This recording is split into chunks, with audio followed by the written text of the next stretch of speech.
Pablo, has caminado solo durante 800 días para recorrer África a pie. ¿Por qué? Esa es una gran pregunta.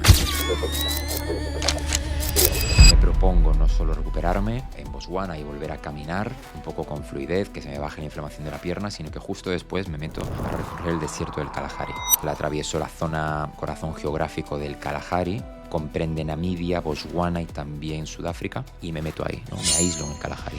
Durísimo, deshidratado, orinaba sangre, tenía los ojos como siempre, como inyectados ahí, como rojos.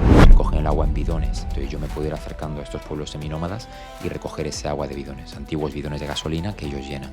Por la noche, cuando estás durmiendo, de repente, esto se extiende a todo el viaje, pero en el Kalahari yo creo que fue cuando tuve esa primera sensación, tu cuerpo se pone en un punto de supervivencia. Yo dormía completamente estirado, boca arriba, mano derecha cuchillo, mano izquierda palo. Escuchas cualquier sonido e inmediatamente echas la mano al cuchillo. De hecho, en el Kalahari tuve un encuentro con leones una noche, rodeando la tienda.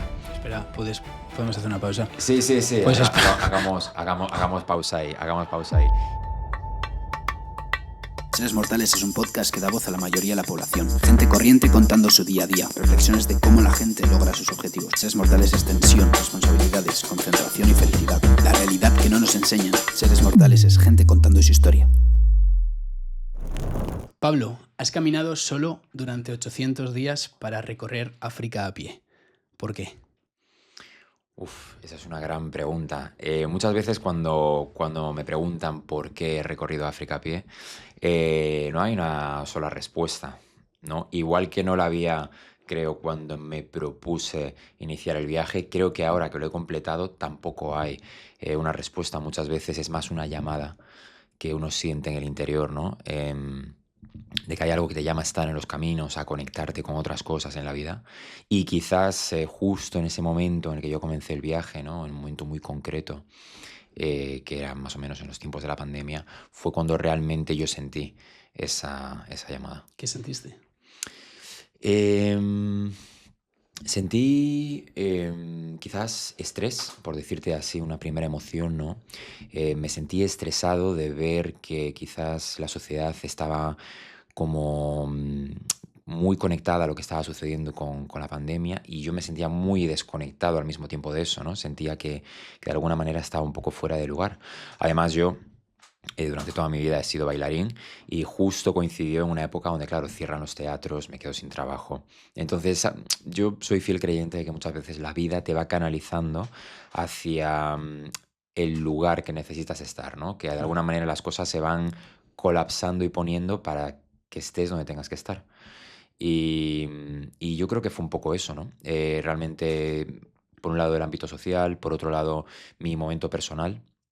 Y todo eso hizo un poco que empezara a plantearme la gran pregunta de ¿es posible recorrer África a pie? Porque esto ocurre durante la pandemia.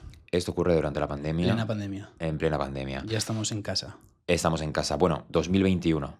Noviembre del 2021. Ok. Es decir, para que nos hagamos una visión del mundo, la mayoría de los países están cerrados al turismo y Sudáfrica, en este caso, era uno de los pocos países, ¿no?, que yo veía en verde. O sea, como puedes venir. Entonces dije, pues si puedo venir, vamos para allá.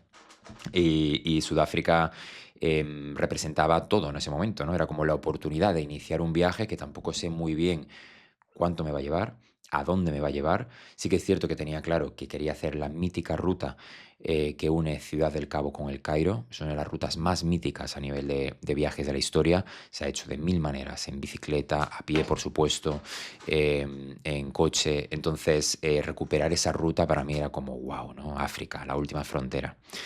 Sí, pero vaya ruta, ¿no? Y vaya ruta. Quiero decir, trasciende a unas dimensiones tremendas. O sea, Ciudad del Cabo, el Cairo, es cruzarte a África. Sí, total. Es un viaje incierto. Yo creo que esa es la palabra, ¿no? Porque es cierto que si cualquier persona pues cogiera, por ejemplo, un coche, un 4x4, ¿no? Que es común y pues se hace esta ruta que te digo, ¿no? Hasta el Cairo o hasta Marruecos, ya en sí el hecho de hacer este viaje, esta ruta, de repente es un challenge. Es un challenge bastante grande. África, aunque no quieras, te va a poner a prueba. Siempre. Pero en este caso, claro, al caminar siempre estás mucho más expuesto, tanto a todo lo bueno como a todo lo malo. Y en mi caso tengo que decir que casi siempre ha sido más bueno que malo. Pero bueno, claro, al final tomas esa decisión de decir, venga, a pie, ¿no? ¿Pensaste desde el principio hacerla a pie?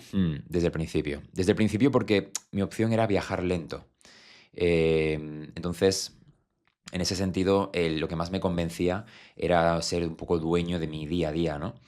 No sabía muy bien cómo lo iba a hacer, o sea, yo me preparé a conciencia para decir, venga, voy a recorrer África a pie. Vi cuánta gente lo había conseguido hacer en la historia, pude encontrar unas 5 personas que lo habían conseguido y que habían tenido unas aventuras que te puedes imaginar. O sea, a punto de morir, que si malaria, que si esto, que si lo otro. Entonces dije, bueno, mira, yo mi estrategia conmigo mismo es, sin ningún tipo de pretensión, yo voy a ir pueblo a pueblo, día a día, y voy a ir escuchando mi cuerpo. Eso es todo lo que me propuse. Porque el único país que estaba abierto era Sudáfrica, en teoría. Mm. Aunque después descubres que, claro, las teorías en África sirven sobre el papel. Cuando tú llegas a países como, yo qué sé, Zimbabue, Malawi, Zambia, después las fronteras y la burocracia, pues ya es otro rollo, va cambiando, ¿no? Es más flexible, vamos a decirlo así. Em, ¿Cuáles son los primeros pasos para llegar allí? O sea, quiero decir, has comentado, me preparé para ir allí y decir, venga, voy a recorrer África. Claro, esto requiere una preparación mental, física, ¿no? Pero también mental. ¿Estuviste, tú crees, preparado mentalmente para hacerlo? ¿O durante el camino pensaste, ostras, ¿dónde estoy? ¿Dónde me he metido? Ambas dos. O sea, hay un punto en el que la preparación previa está mucho más basada en el miedo, ¿no? Aunque no lo quieras, está ahí. ¿Vale? Es una preparación que yo creo que la haces preparado para lo que te puede pasar. Lo peor. Sí. O yo al menos lo pensaba así. No quería que el miedo se hiciera dueño de mi sueño, porque también sería contraproducente. No le puedo dar volumen a ese miedo, lo mantengo bajo. Pero evidentemente, claro, la mente humana está preparada para eso, para protegerte. Entonces, la incertidumbre es un poco lo que tuve que abrazar de manera forzada, que es lo más bello que te puede pasar en la vida, abrazar la incertidumbre para todo en general. Em, y a partir de ahí es lo que dices tú, esa preparación mental yo creo que se te forja en el camino, a base un poco de golpes de realidad, ¿no? Por ejemplo, yo llegar a Sudáfrica y en mi cabeza haber romantizado, ¿no?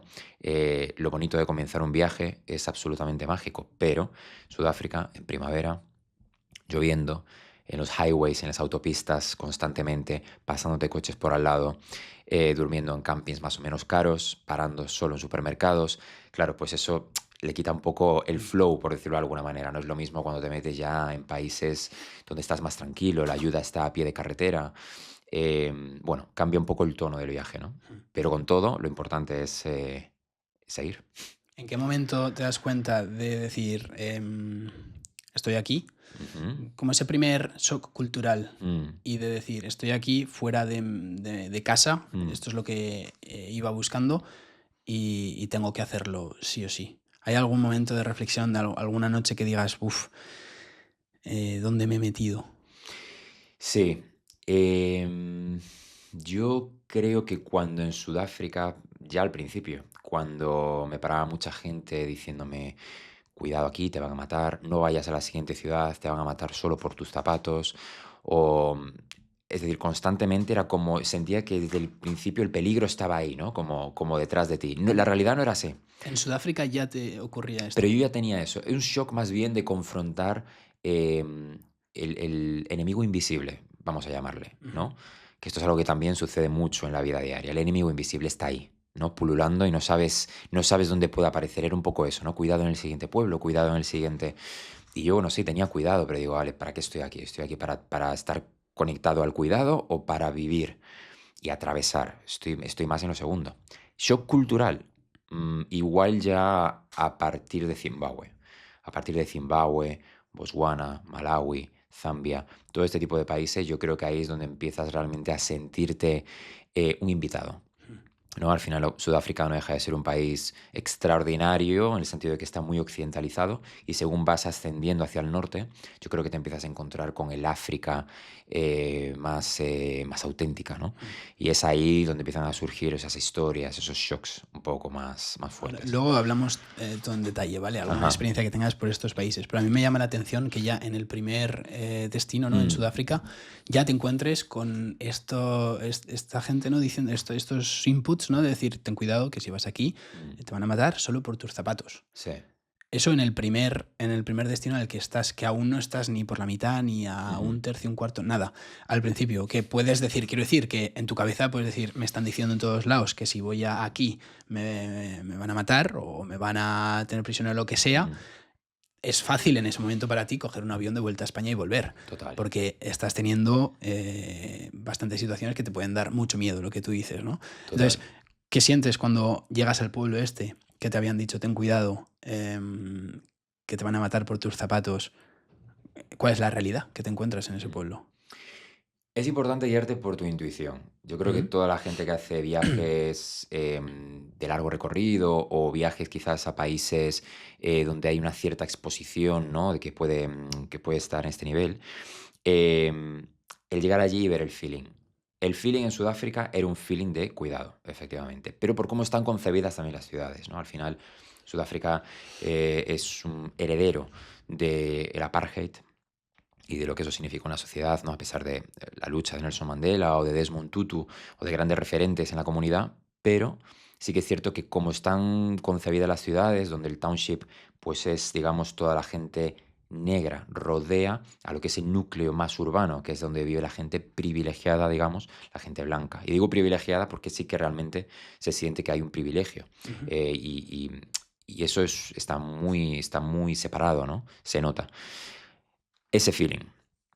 No solo en el siguiente pueblo, te podría decir ciudades como Umtata, por ejemplo, que recuerde, o Port Elizabeth, o más bien las ciudades del Western Cape, del sur. Fue realmente complicado. Por lo que te digo, yo al final voy atravesando y muchas veces te tienes que comer el township, aunque no quieras. Intentar atravesarlo a las primeras horas de la mañana, en momentos que más o menos veía que podía cruzar, pero sí, claro, es mucha intuición y todo el rato, ¿no? Intuición. No dejarte llevar por el easy, ¿no? Sino dejarte guiar por lo que tú estás viendo, no por lo que te digan. Yo esto es algo que aplico siempre. ¿Tenías expectativas antes de iniciar el viaje? Sí, todas muy románticas, porque yo soy un loco de los viajes. Entonces, claro, todos pues tendemos a idealizar el destino, ¿no? De Sudáfrica a Egipto, ¿eh? Yo al final atravesé 11 países y en los 11 yo lo soñaba, ¿no? Lo soñaba como, wow, llegar aquí, wow, las Cataratas Victoria o Zanzíbar o el Serengeti, ¿no? Pues todo esto, que también es un poco lo que te impulsa a estar ahí fuera en el camino, ¿no? Y ha habido cosas que han superado mis expectativas, también te diré. Muchísimo. Es que estamos hablando de 800 días.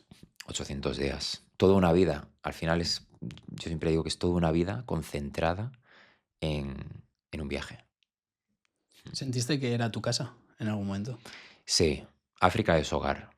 África es hogar y sucede lo mismo, yo creo, que un hogar en cualquier lugar, ¿no? Al final el hogar es las personas con las que compartes ese lugar.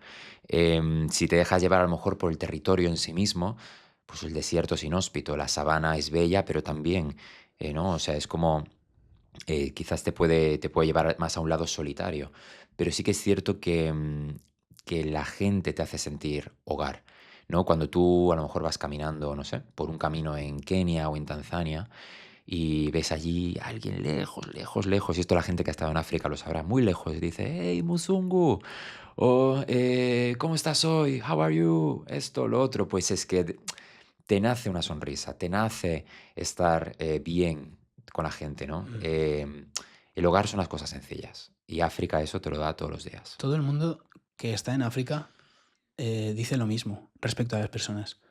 Todo el mundo resalta la calidad humana de las personas de África. Tuvimos aquí, a principios de cuando empecé el podcast, una chica que era veterinaria y dejó todo para irse de guía de safari, para formarse de guía de safari en África. Qué bueno. A la par tenía una agencia de viajes, todo por África, por toda África. Y ella te decía que tú vas a África un poco, pues las expectativas que tú puedas tener y así, y te quedas por las personas. Lo que te marca en sí es las personas. ¿Qué tienen las personas de África que hace que resalte esto frente a todo lo demás? Mm. Fíjate, yo no solo lo limitaría a la gente de África, yo creo que la bondad es lo general en el mundo.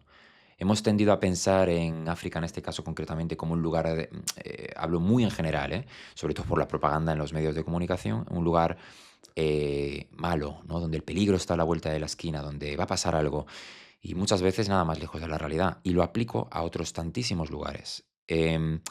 Las personas, por lo general, son buenas. El ser humano es bueno, el ser humano te va a ayudar, te va a intentar ofrecer un día mejor. Hay momentos complicados, te vas a encontrar a alguien que siempre te lo va a hacer difícil, claro, por supuesto, también. Pero el 95% de la gente es gente buena. Y en África, además, yo creo que se da la peculiaridad de que quizás hay muchos lugares rurales que todavía no hay, digamos, esa globalización tan fuerte. Aunque también te diré, muchas veces puedes ir a un poblado masái, a una boma masái, y les ves con el smartphone directamente. Es decir, esto también existe y están súper conectados y es algo también que es muy normal y es fantástico. O sea, al final las sociedades sí, evolucionan también, ¿no? Pero sí que es cierto que el hecho de, en mi opinión, el aislamiento, muchas veces en ciertas comunidades, hace que lo esencial del ser humano se mantenga más puro. Eso quiere decir que al final las cosas sencillas están mucho más, son, como te digo, mucho más importantes, ¿no? Al final el compartir comida alrededor del fuego es un motivo de felicidad y te hacen partícipe de esa felicidad y te llena y lo sientes de verdad. Y es un gesto de amor tremendo, ¿no?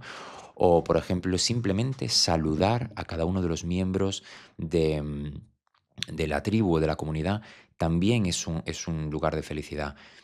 Compartir una conversación, observar, ¿no? Simplemente contemplar y estar sentados debajo de un árbol, todo ese tipo de cosas que están quizás muy... a veces se mitifican mucho, por decirlo de alguna manera, ¿no? Parece que todo en África es bello y que todo en África es esencial y que todo en África, pero es verdad.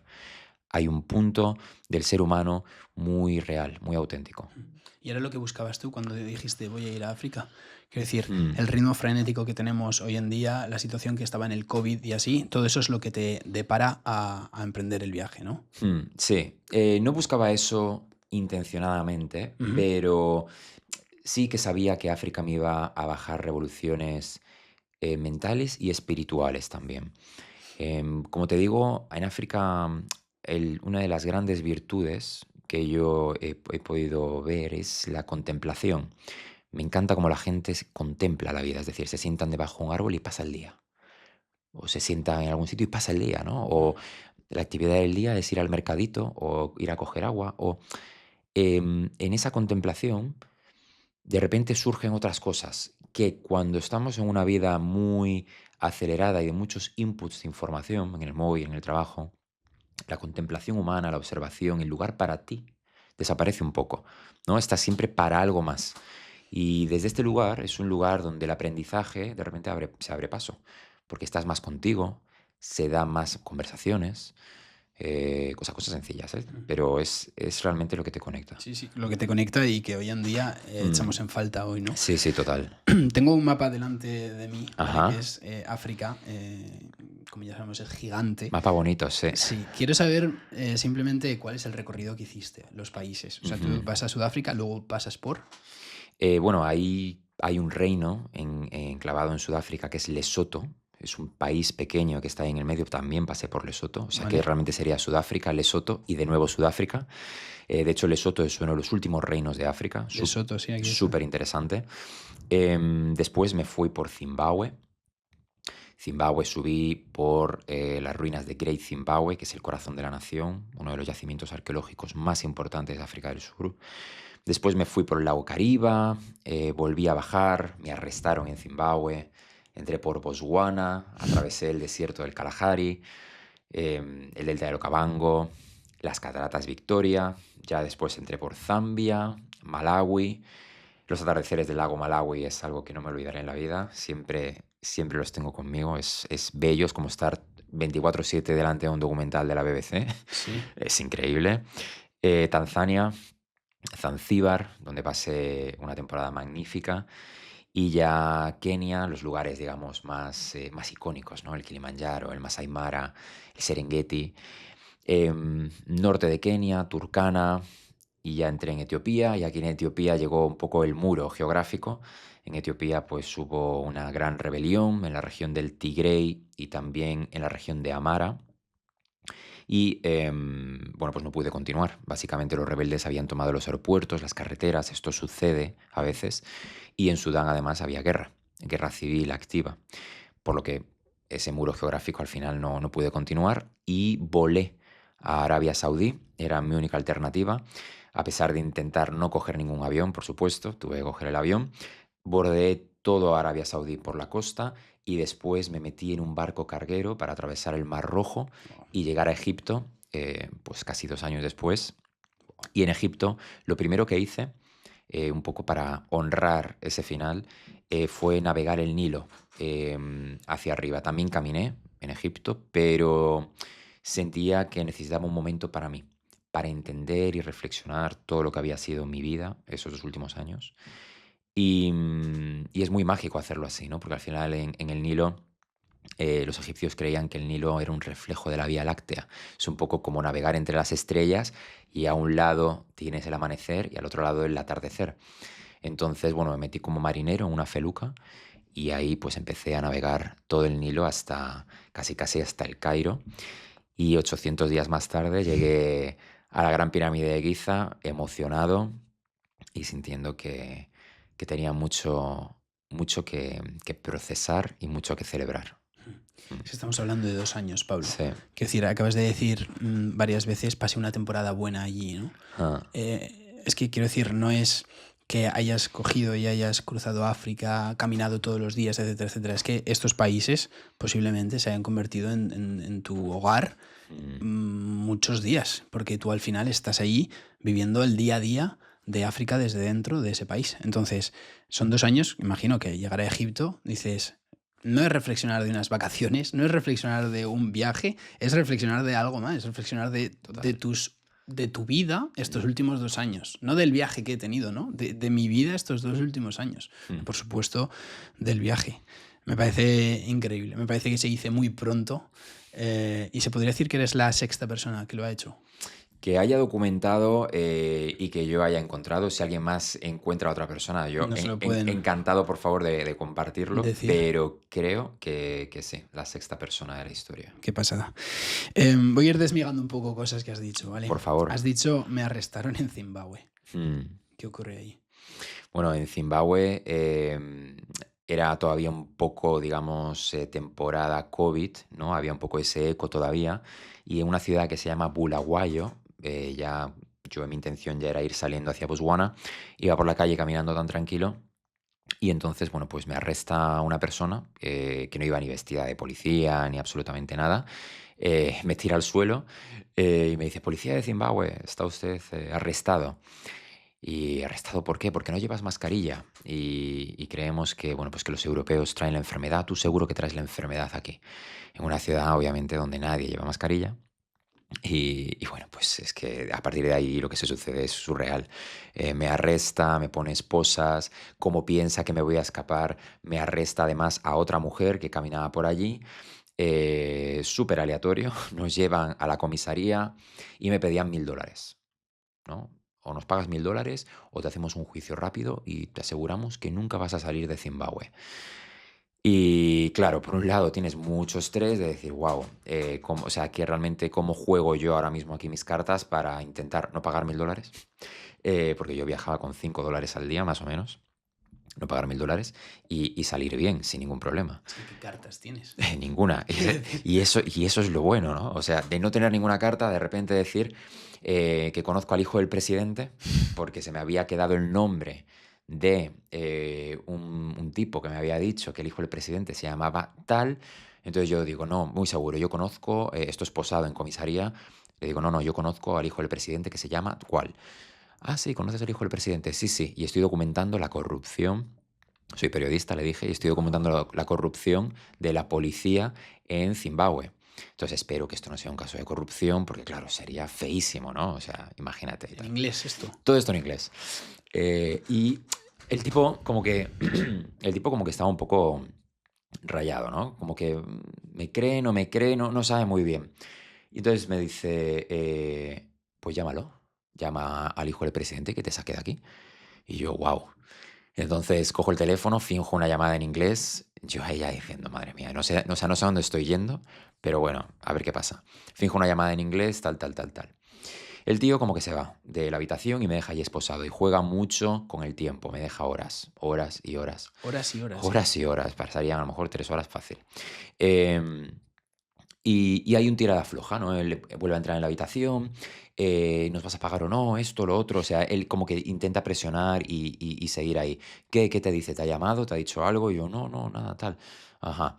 Y de repente, no sé qué reflexión haría, se vino, llama a un tipo, a un señor como muy condecorado, ¿no? Y dice, este es un oficial de inmigración. Lamentamos muchísimo que hayas tenido este problema aquí con nosotros. Puedes quedarte en Zimbabue todo el tiempo que quieras. ¿Así? O sea, de repente, sí, o sea, no sé, se giró de repente la película de una manera, te puedes quedar en Zimbabue todo el tiempo que quieras, no hay ningún problema. Aquí mi compañero te va a llevar a un sitio de inmigración y te va a poner un sello para que te quedes en Zimbabue. Le digo, no, déjate, yo ya me iba del país, tengo tantos días de camino, yo estoy tranquilo, no quiero más líos. Y así fue, me fui con el tipo, me dijo, ¿cuántos días más quieres estar? Y yo, no necesito nada, de verdad. Y algo me estampó, de hecho, tengo ahí el pasaporte, algo me estampó, me puso algo como un extra, no sé. Y al final me fui de allí sin pagar nada, efectivamente, y tal.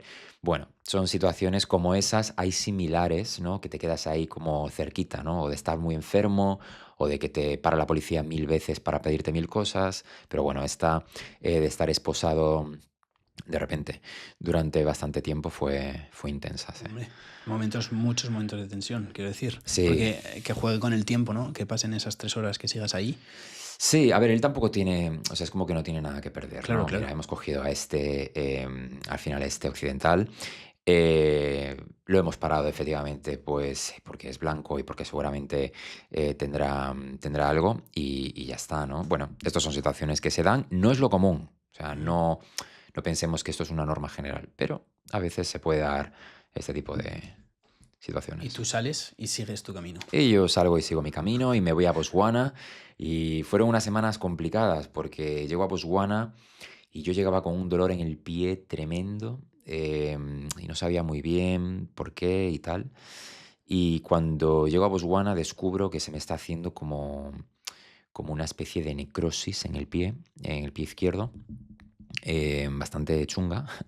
Y llego al hospital con unas fiebres tremendas y demás. Y me dijeron los médicos que podía ser anthrax. Yo no tenía ni idea de lo que era el anthrax en ese Tampoco te voy a momento. preguntar qué es. Y me dijeron, hace 40 años que no vemos un caso de anthrax. Si es anthrax, pues esto es muy peligroso y tu vida corre peligro, puedes morir. Y yo, ¿cómo? O sea, que... ¿Otra vez? Y yo, ¿cómo que me voy a morir? Y me dijeron, sí, te vamos a hacer una prueba. Yo busqué lo que era anthrax en el móvil y tenía una pinta malísima y era exactamente igual que lo que yo tenía en el pie, o sea, todo ennegrecido, como una necrosis malísima, no sé. Y estaban entre eso y que podía ser una mosca que vive como en las heces del ganado, en fin, había posibilidades. El caso es que ellos estaban bastante seguros de que podía ser anthrax. Y me dijeron, te vamos a hacer aquí, te vamos a quitar una parte pues de la herida y la vamos a llevar a un laboratorio y tal. Pasaban días y a mí ni me bajaba la fiebre, ni me daban el antibiótico que me tenían que dar. O sea, fatal. Pero ¿Estabas en el hospital esos días? sí, en un hospital desierto ahí de Gaborone, de la capital de Botswana. Bastante mal. Y yo sobre todo pues con ese eco en mi cabeza de que veía que estaba peor, la pierna inflamada, los ganglios de la pierna inflamada. Y digo, wow, de verdad, o sea, de repente me voy a morir aquí. O sea, ¿cómo va a ser esto? ¿Sabes? Yo tampoco me veía, o sea, que fuera a suceder, pero te lo están diciendo de una manera tan clara como esto te puede pasar y que lo sepas. Y yo, como wow. Entonces, bueno, al final descubren que es una mosca, efectivamente, que vive en el ganado, que ha hecho eso. Y dan con el antibiótico y me propongo no solo recuperarme en Botswana y volver a caminar un poco con fluidez, que se me baje la inflamación de la pierna, sino que justo después me meto a recorrer el desierto del Kalahari. Y en el desierto del Kalahari, pues al final atravieso la zona, digamos, el corazón geográfico del Kalahari, que comprende Namibia, Botswana y también Sudáfrica, y me meto ahí, ¿no? Me aíslo en el Kalahari. Y en el Kalahari, bueno, pues tengo muchísimos aprendizajes, sobre todo conmigo mismo. Durísimo, deshidratado, orinaba sangre, tenía los ojos como siempre, como inyectados ahí, como rojos.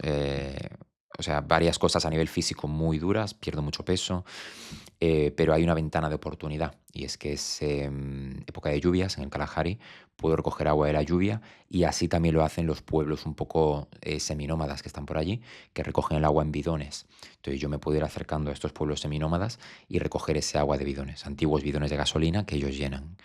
Y ahí voy cogiendo agua y bueno, pues voy superando un poco el Kalahari. O sea, se juntan un poco una serie de semanas A mí complicadas. lo que me sorprende, Pablo, es que tú te propongas recuperarte y seguir caminando. Quiero decir, en una situación extrema que te están diciendo es posible que esta enfermedad pueda acabar contigo, ¿en algún momento piensas en volver? Sí, claro. Muchas veces esos son el tipo de momentos que te hacen pensar en volver. Pero porque sobre todo tienes el input de que tú físicamente estás mal. Y eso muchas veces pesa. Mucho Porque, es lo que más pesa, quiero decir. total, porque cuando tú a lo mejor tienes dudas, pero físicamente te encuentras que puedes tirar, bueno, cuando tú crees que estás mal, en realidad solo estás 50% mal. O sea, puedes realmente tirar mucho más. Pero sí que es cierto que cuando se te junta que anímicamente estás como en un momento bajo y físicamente también, es como que de repente se te viene un poco la bola encima, ¿no? Y es como, wow, estoy solo, ¿qué hago aquí? Las típicas preguntas, ¿no? El miedo abre la puerta y te entra a tope. La pregunta es, ¿qué haces tú con eso? O sea, realmente mi objetivo era pagarlo. Yo no voy a transitar este miedo. Dejo que, o sea, lo canalizo, no pasa nada. Dejo que esté. Dejo que Eso. esté, pero no dejo que se apodere de mí, porque mi sueño, mi fe, mi propósito, la seguridad que yo tengo en mí mismo, en que lo puedo conseguir y en que yo voy a atravesar ese lugar, ese desierto, esa sabana, es fortísimo. O sea, de verdad. Y esa fe es la fe que tú vas construyendo día a día. Da igual que estés caminando o que estés haciendo cualquier cosa en tu vida. Al final, la tesitura es, ¿abandono o continúo? Yo decido continuar. ¿Cómo son esos días del desierto? O sea, ¿cómo es tu día a Em, día atravesando el desierto? Mi día a día atravesando el desierto es primero activar mi mente y mi cuerpo a través del sol. Y esto es algo que no lo he hablado muchas veces, pero hay una sensación, y es que cuando le metes poca comida al cuerpo, y además creo que esto está muy bien documentado, cuando le metes poca comida al cuerpo y estás yo creo que se junta la soledad, el silencio y este tipo de exposición como a las primeras luces de la mañana, hay algo muy fuerte y es como un efecto fotosíntesis un poco, y es que te expones al sol y de repente, a pesar de estar en un ayunas bastante prolongado, pues tu cuerpo gana vitalidad. Te sientes más vital, te sientes más activo y hay incluso un proceso espiritual que te conectas de una manera muy fuerte contigo mismo. Incluso te diría que hasta tienes un pico de adrenalina, de levantarte por la mañana, recoger la tienda rápidamente y ponerte a caminar porque estás decidido. Y esto, te lo prometo, te lo da el sol. Esa primera luz de la mañana. Es una exposición que yo hacía torso desnudo, me sentaba y cogía esas primeras vibraciones del sol y continuaba. Y es muy fuerte como se te cierra el estómago. Necesitas agua, por supuesto, pero mucha menos comida, muchísima menos. Yo al final tomaba crema de cacahuete, avena eh, y pan, poco más, en el desierto del Kalahari, y unas frutas que se llaman mosumo. Esto es muy curioso. Son unas frutas como con pinchos. Lo abres y es de color verde, como un tomate verde, y lo puedes chupar. Esto vi que la gente del Kalahari lo hacía. Entonces yo la recolectaba y hacía eso, ¿no? Te mantiene más o menos, bueno, hidratado, vamos a decirlo de alguna manera. Mi día a día en el desierto es silencio, como te comento lo del sol, y también activar mi mente a través de canciones. Yo lo que hacía era ver cuántas canciones puedo recordar de memoria, de arriba abajo. Entonces yo iba cantando, mentalmente, porque si no, si te absorbes demasiado en tus pensamientos, corres el riesgo de hacer tu propio bucle infinito. Y al final, como el input que tienes es silencio y soledad, estás en una línea muy fina de perder un poquito la cabeza, ¿no? Al final yo estuve casi 25 días aislado completamente en el Kalahari, teniendo el contacto mínimo para recoger agua con los nómadas. Y, y mantener ese equilibrio es difícil. Por la noche, cuando estás durmiendo, de repente, esto se extiende a todo el viaje, pero en el Kalahari yo creo que fue cuando tuve esa primera sensación. em, Tu cuerpo se pone en un punto de supervivencia. Es decir, yo dormía completamente estirado, boca arriba, mano derecha cuchillo, mano izquierda palo. Escuchas cualquier sonido e inmediatamente echas la mano al cuchillo. De hecho, en el Kalahari tuve un encuentro con leones una noche, rodeando la tienda. Pero Espera, podemos hacer una pausa. sí, Pues hagamos pausa ahí, hagamos pausa ahí. Pero lo que te quería decir es que la mente te juega muy malas pasadas. El instinto de supervivencia, estabas diciendo. Instinto de supervivencia, ¿no? Y ahora te lo uno con lo de los leones. Porque muchas veces es cierto que escuchas un sonido y enseguida ya el sueño es muy ligero, ¿no? Y estás muy pendiente de lo que puede suceder. Y hay otras como la de los leones, que es real, que es un sonido persistente, que lo identificas y que sabes que hay algo ahí en medio de la oscuridad. Esto has dicho que se extiende a todo el viaje, antes de hablar de los leones. Se extiende a todo el viaje. Todo el viaje por las noches es un momento un poco tenso. Depende del lugar. Hay muchas veces que es todo lo contrario, ¿no? Que haces como ¡buah! Y la mente se te calma porque sabes que estás en un lugar más o menos seguro. ¿No convives algunas veces con pueblos nómadas, seminómadas, con comunidades? ¿Convives con ellos? Sí, a por veces, supuesto. Muchísimas veces también paro en pueblos, en general, en el viaje, la mayoría de las veces, porque es lo más cómodo, Claro. donde me aseguro que puedo tener agua y comida al día siguiente. O sea, normalmente intento unir pueblo con pueblo. En el Kalahari esto, por ejemplo, no es posible, ¿no? O en el norte de Kenia, en el desierto de Turkana, donde, por ejemplo, ahí ya estaba en un punto que incluso tuve paranoias nocturnas. Pero... ¿Y cómo son los... perdona, ¿eh? No. ¿Cómo son los nómadas del desierto de allí? Bueno, es gente que vive con poco. Quizás el reflejo más fiel de los nómadas del desierto son los bosquimanos, que también me los encontré en el Kalahari. Los bosquimanos al final es un reflejo de lo que fuimos, ¿no? Es una imagen de lo ancestral. Ellos son los últimos cazadores-recolectores del planeta y viven pues, en la zona de Namibia, Botswana. Ellos cazan lagartos monitores, tortugas, serpientes, recolectan raíces, conocen muy bien para qué es cada raíz, de cuál pueden beber, cómo guardar agua en el desierto, por ejemplo, en un huevo de avestruz bajo tierra. Es decir, hay un aprendizaje ancestral que ha llegado hasta nosotros, ¿no? La cosmovisión que tienen los bosquimanos, por ejemplo, es súper interesante. Ellos tienen unas colinas que se llaman Sodilo Hills, que están en el norte del país, donde piensan que toda la vida, todo el comienzo del universo, nació en la cima de las colinas, ¿no? Hay 3 colinas, la colina madre, la colina padre y la colina hijo. Pues se dice que un bosquimano desde la colina madre creó el mundo. Hay toda una tradición muy interesante, ¿no? Pues esto, por ejemplo, es ese fiel reflejo de cómo son los nómadas del desierto. ¿Y tuviste encuentros con ellos? Sí, yo estuve con ellos horas.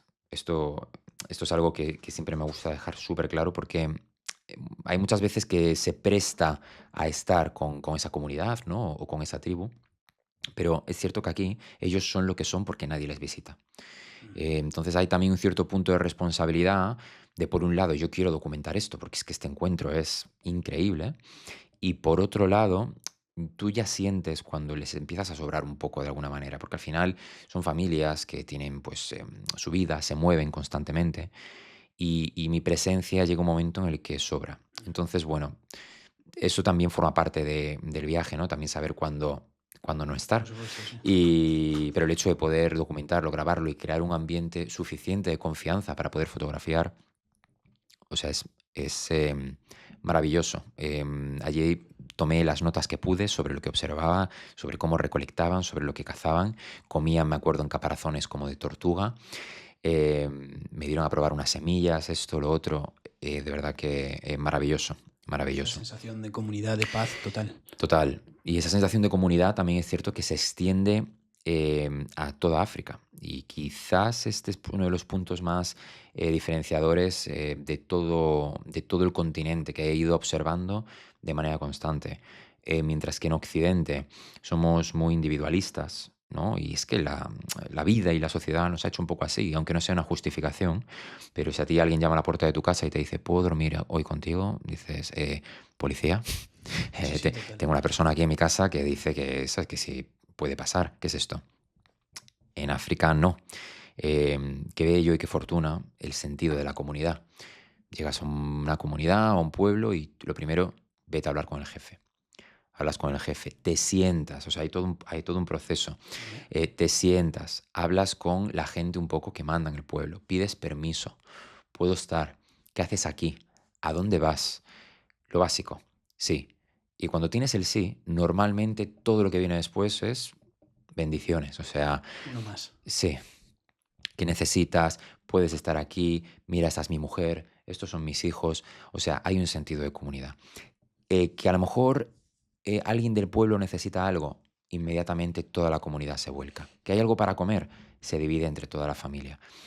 El ser individualista no está de alguna manera en la hoja de ruta de cómo las comunidades están constituidas en África. Después tienen otras cosas, tengo que decir, o sea, todo tiene sus dos caras, pero en este caso hay un sentido de comunidad muy fuerte y eso es algo muy, muy, muy, muy positivo. Y eso es algo que hacías tú, ¿no? Normalmente, quiero decir, el ritual. Llegabas al poblado, Sí. con quien fuera, te sentabas con el jefe, Sí. con las personas que mandaban, a hablar un poco, contabas por qué estabas ahí, ellos se sorprenderían Sí, también, ¿no? total. Hay Quiero decir, veces- es que para ellos es Sí. algo inusual, tanto los nómadas, tanto los poblados, alucinando Sí. todo el rato. Hay veces que se quedaban callados y me miraban como, te estás quedando conmigo. Está diciendo la verdad. Sí, y hay veces que ni siquiera yo contaba todo. Era como, bueno, no, vengo por aquí simplemente porque lo que sea. Pues Intuición, ¿no? sí, vengo por Intuices. aquí porque estoy viajando solo por Malawi, ¿no? No les decía, me estoy recorriendo toda África, tal, porque muchas veces veía que a lo mejor podía llevar a infinitas preguntas, ¿no? Entonces, Sí. como, solo busco, por favor, si me podéis dejar dormir. Qué Y bueno. muchas veces, pues, o duermes cerca de la iglesia o en una comisaría. Bueno, vas cambiando un poco. Y dependiendo de la comunidad que sea, pues a veces me quedaba más porque quería aprender. Yo al final pues he trabajado como pescador en el lago Malawi o en el lago Victoria también. He sido profesor en Kenia. Wow. He hecho mil cosas, ¿no? Y todo esto porque también viajo para aprender. O sea, a mí me gusta entender más acerca del ser humano, de trabajos que a lo mejor yo en otro lugar o en otro momento no hubiera hecho y poder hacer y vivir como ellos. O sea, transitar los lugares y habitarlos. Eso para mí es fundamental. Son muy diferentes las comunidades entre sí. Sí, muchas veces se considera África como digamos, una masa homogénea, ¿no? Como que todo es uno, ¿no? Y en realidad no tiene nada que ver, claro. Sin ir más lejos, pues yo qué sé, no es lo mismo Etiopía, o sea, Etiopía es un mundo aparte. ¿Qué te puedo decir? Pues esto, que Zambia, ¿no? O que Tanzania, o que Malawi. Cada comunidad tiene sus códigos y además hay algo muy curioso, es cuando tú preguntas en cualquiera de estos países, oye, pero ¿cuántas tribus diferentes hay en Kenia, en Tanzania? Te van a decir cientos. Y lenguas, o sea, dialectos, cientos. Entonces, eso te da también una idea de la riqueza cultural que habita en estos países y que muchas veces, pues eso, se toma a la ligera, ¿no? Como, bueno, África, y parece que es un todo. No, no, no, no. O sea, cada país tiene una complejidad de comunidad y de tribu y de costumbres y de dialectos tremendos. Incluso los masáis, sin ir más lejos, que son tan conocidos y tan visitados, no tienen nada que ver los masáis de Tanzania con los masáis de Kenia, por ejemplo. Ves que ya solo entre ellos hay diferencias. Pues eso aplica a un montón de comunidades. ¿Fuiste profesor? Fui profesor en Kenia, en la isla de Rusinga. Y no como voluntario, ¿eh? O sea, realmente fue algo como muy, muy natural. Llegué allí al final para descansar un poco en el lago Victoria y fui a parar a casa de una mujer que era profesora y me dijo, ven al colegio con los niños. Entonces recuerdo pues que en Rusinga íbamos con los niños que llevaban la silla para ir al cole, ¿no? Muy, muy guay y tal. Y llegábamos al colegio y entonces vi que los profesores y las profesoras realmente no les daban clase. Faltaban a clase, no tenían apenas libros, no... O sea, era un poco como, bueno, los niños van al cole, pero a veces no hay ni profesor. Y entonces yo digo, mira, yo no sé, no, yo no soy profesor, esa es la realidad. Pero a mí me encantaría poder hablarles de cosas que ellos conocen. Y simplemente por el hecho de ser extranjero y estar allí y poder hablarles de la naturaleza. Hoy vamos a pintar, yo qué sé, cómo es tu casa y dónde están los animalitos en tu casa, ¿no? Y cómo cuidamos a los animales y por qué no hacemos esto o por qué sí hacemos esto, cosas sencillas. Y los niños estaban súper enchufados, o sea, era como a tope. Y salimos al recreo con Pablo y volvemos a clase con Pablo y todos los niños venían solo a escuchar qué dice este extranjero y la verdad que para mí era increíble. Y al final yo pensaba, lo importante de esto cuando tú al final haces algo de este tipo es darle las herramientas a ellos para generar autosuficiencia, sea lo que sea que tú puedas aportar en una comunidad. Es un tema muy sensible, pero muchas veces voluntariamos o la gente hace voluntariados un poco por llenar tu propio ego de decir, qué bien, qué bueno soy, que estoy ayudando a África, ¿no? Pero este no es el objetivo. O sea, realmente no tiene sentido. Da igual África, Asia que América. O sea, realmente tú vas a aportar algo porque quieres y deseas con todo tu corazón que esa gente sean autosuficientes o simplemente haya un intercambio bello.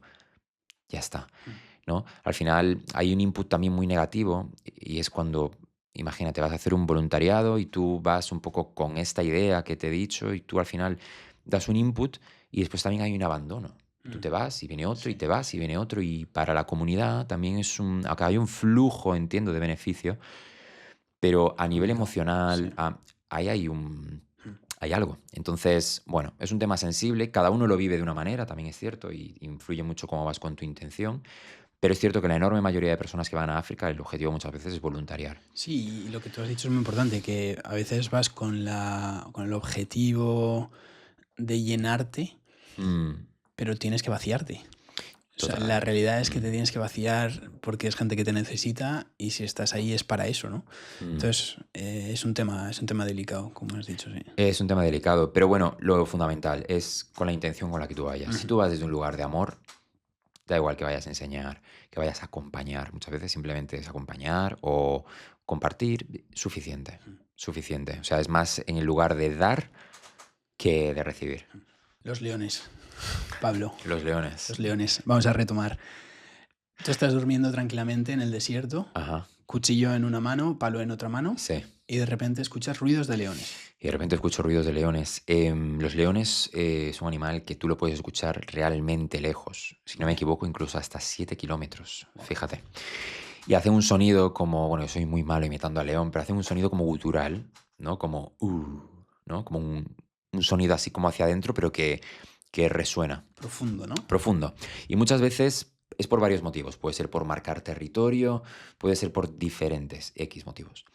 El caso es que de noche es cuando lo hacen, cuando más se activan para hacer este tipo de sonidos, ¿no? Como guturales.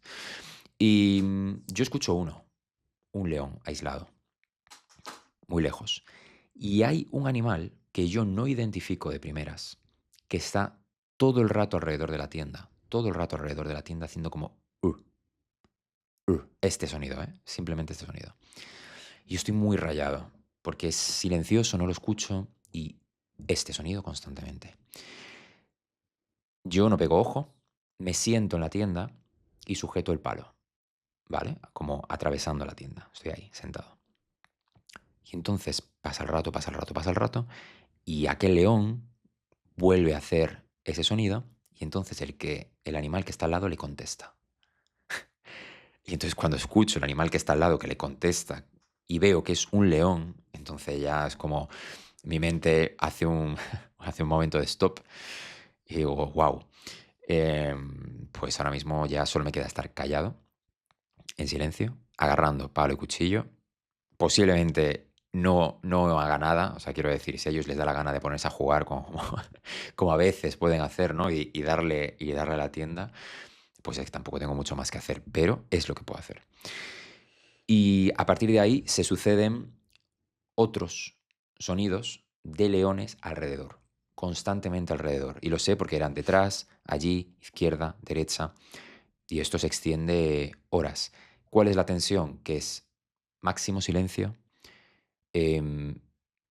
oscuridad absoluta, y solo te dejas llevar por lo que escuchas, no por lo que ves. Entonces, en ese momento,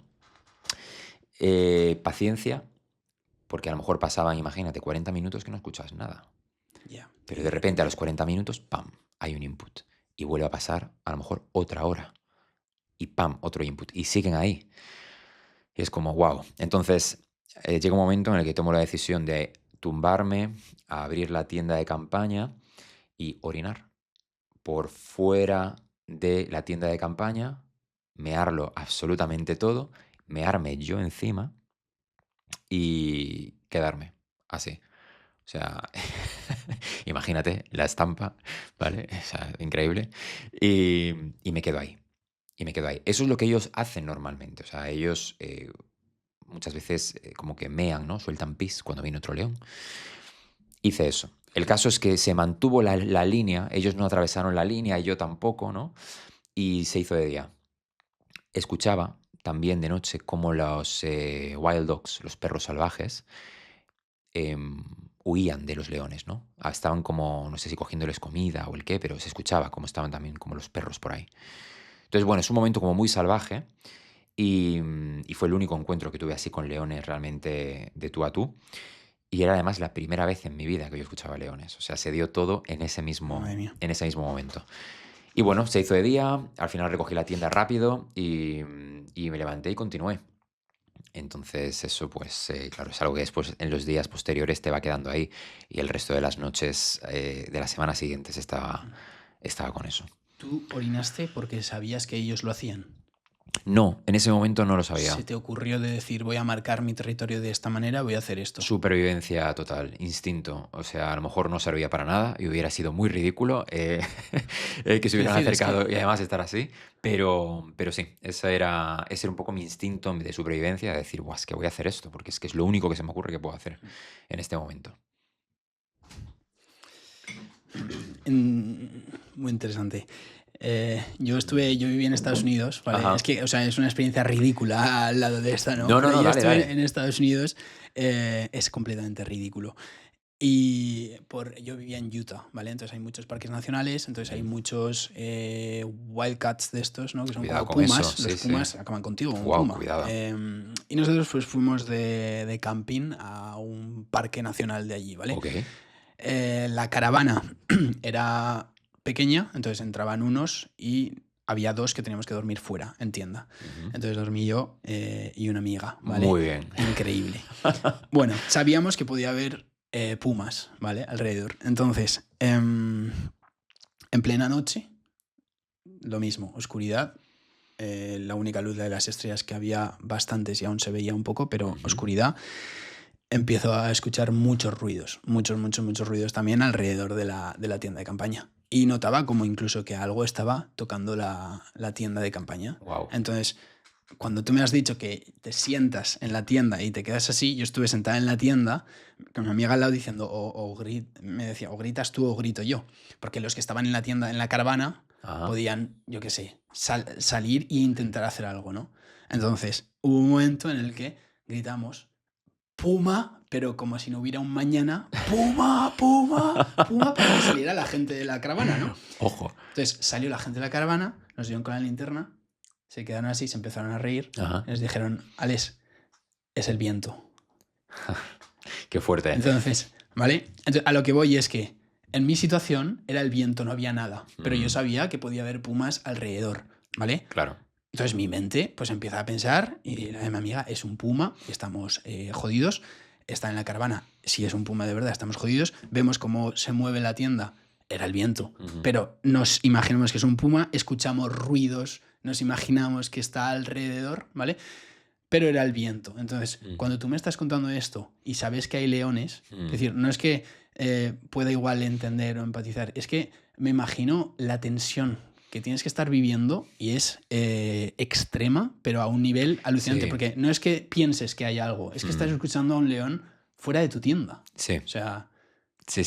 Y así como eso es súper tangible y es que está ahí, también empatizo contigo total porque hay otra historia como esa en el desierto de Turkana y ahora, claro, lo veo y digo, lógico, cómo no iba a estar así?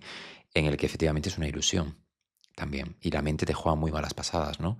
Yo ya llevaba 700 y pico días de viaje, otro desierto y este además bastante árido, duro, el desierto de Turkana, durísimo, y de hecho abandoné el desierto antes de lo previsto porque es que no podía más. Una noche completamente aislado, es un desierto sabana, por decirlo de alguna manera. Eh, a mí me habían dicho que había hienas por esa zona y yo me interné. Puse la tienda y había muchísimo viento, entre otras cosas, pero había muchísimo viento. No te deja dormir, está todo el rato como ¿no? Estás escuchando 1000 sonidos, no solo ese, 1000 sonidos. Mi mente empezó bueno, pues a generar imágenes de hienas cerca, hienas cerca, hienas cerca. Y ese estrés, porque al final es un estrés total que tú estás sometiendo tu cuerpo constantemente, y ese modo supervivencia, me hizo, en medio de la noche, no sé si serían 2, 3, 4 de la mañana, coger la tienda, levantarme, en medio de la oscuridad con el frontal, recoger toda la tienda, con muchísima ansiedad, y ponerme a caminar. ponerte a caminar, ¿eh? Solo porque yo sabía que había hienas. Seguro que hay hienas, seguro que vienen a por mí, seguro que están cerca. Una absoluta paranoia. Incluso yo sentía que las podía ver. Entonces la mente al final, todo es que sucede aquí. Todo. El viaje es un viaje físico, pero todo y cualquier, es que no solo aplica a un viaje, aplica a todo en la vida, sucede aquí. Lo que tú te cuentas, o sea, lo que tú te programas en tu mente, tiene un poder pero bestial. Y es cierto que hoy en día se habla mucho de esto, pero es que es así, es así.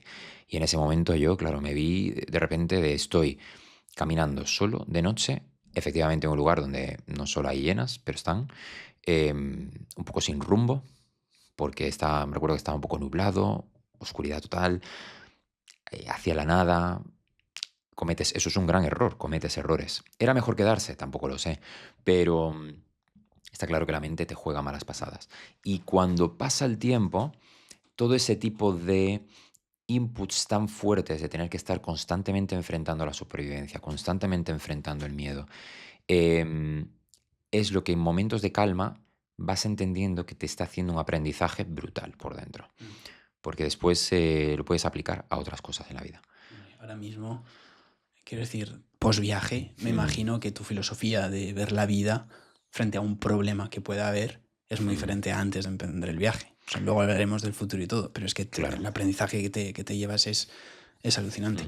Tú cuando ahora, hoy en día, post-viaje, cierras los ojos, te vas a dormir, piensas en África, en tu viaje, ¿tienes momentos que te vienen a la cabeza continuamente? Sí, total. Y todos buenos.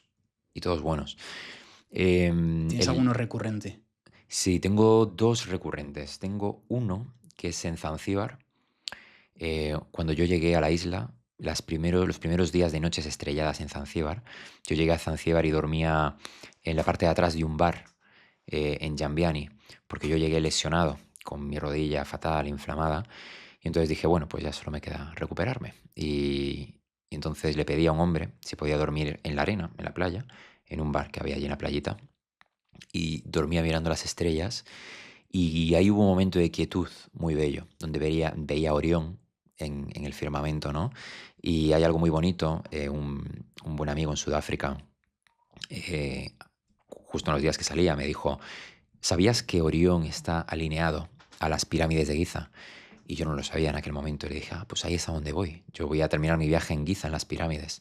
Entonces, de alguna manera, mi viaje estaba escrito en las estrellas, ¿no? Y eso es algo muy recurrente que lo tengo. Cuando me voy a dormir, me visualizo de nuevo en Zanzíbar, tumbado, viendo las estrellas con Orión.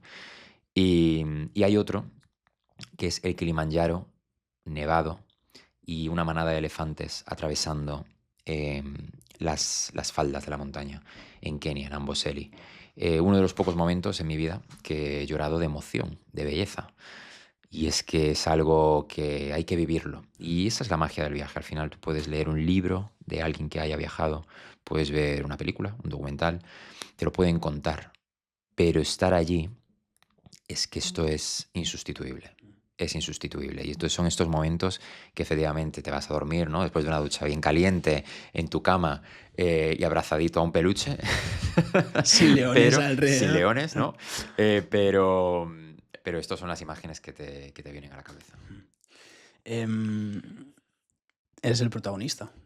Quiero decir, lo que dices de que puedes leer el libro de alguien, ¿no? O puedes ver la película de tal, pero en este caso eres tú el protagonista porque lo has vivido. Sí. Bueno, no sé si protagonista es la palabra, pero sientes que el universo te está haciendo un regalo para ti. Y esto es algo ya, bueno, quizás muy espiritual, pero hay un momento en el que el viaje deja de ser viaje. Se convierte en una peregrinación donde tú de alguna manera te abandonas al camino, lo que comentábamos al principio, abrazar la incertidumbre. Y esto que puede ser algo que se puede convertir en algo incluso hasta tedioso, ¿no? Porque es como constantemente solo, constantemente como pensando en positivo, ¿para qué? Si mañana vuelvo a estar solo y siempre es así. Pero ¿qué te lleva a hacer eso? ¿Sabes? Hay algo muy fuerte en el interior del ser humano que nos lleva a hacer esto. Y es las ganas de descubrir, de sentirte conectado con la tierra. Entonces, cuando tú, de nuevo, te cuentas aquí que esto es un regalo, vivir es un regalo, de verdad, es un milagro tremendo. O sea, de verdad.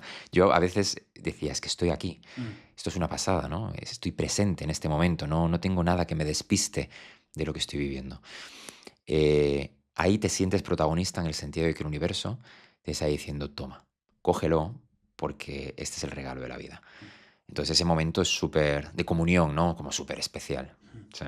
Y ahora que has vuelto, ¿no? Del viaje, que Sí. estás aquí, a mí me interesa preguntarte cómo es África desde dentro. Quiero decir, tú cuando piensas en África, ¿vale? ¿Qué es África para ti? Pero también, sobre todo, pues mitos que pueda haber sobre África, ¿no? Porque, como has dicho antes, nos han vendido un poco la imagen de África y de problemas, o de África y de enfermedades, o de África y de, pues eso, conflicto. ¿Es de verdad como nos lo han vendido?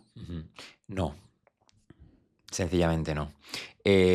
África tiene desafíos, que no problemas. Muchas veces pensamos en África como un lugar donde hay problemas. Es que el problema de África, es que este problema en África, hay desafíos. De hecho, en África pocas veces se habla de problemas. De verdad, muy pocas veces he escuchado eso. Entonces, los desafíos en África, por supuesto, hay muchos que son evidentes, de desarrollo, aunque habría que definir qué es desarrollo, viéndonos cómo estamos nosotros en el mundo occidental.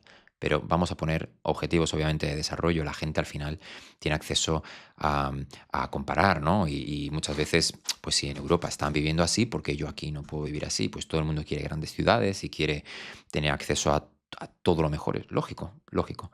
Ok, estos son desafíos sociales que hay en estos países, pero a nivel de propaganda, una de las mayores propagandas que se ha hecho en la historia es contra África. Es una propaganda comandada por Europa, desde Estados Unidos. Son propagandas hechas para obviamente tener el poder y el control sobre todos los recursos naturales del continente y sobre tener una población más sometida que ayudada realmente. Ahora, un poco este juego va cambiando con el tiempo. China ahora es un gran jugador que entra en África, por ejemplo, a hacer todo el tema de las infraestructuras, grandes obras de ingeniería, y es un toma y daca. China entra para dar, pero también entra para coger. Entonces, toda esta propaganda realmente lo que hace es mantener a África sometida bajo los grandes poderes.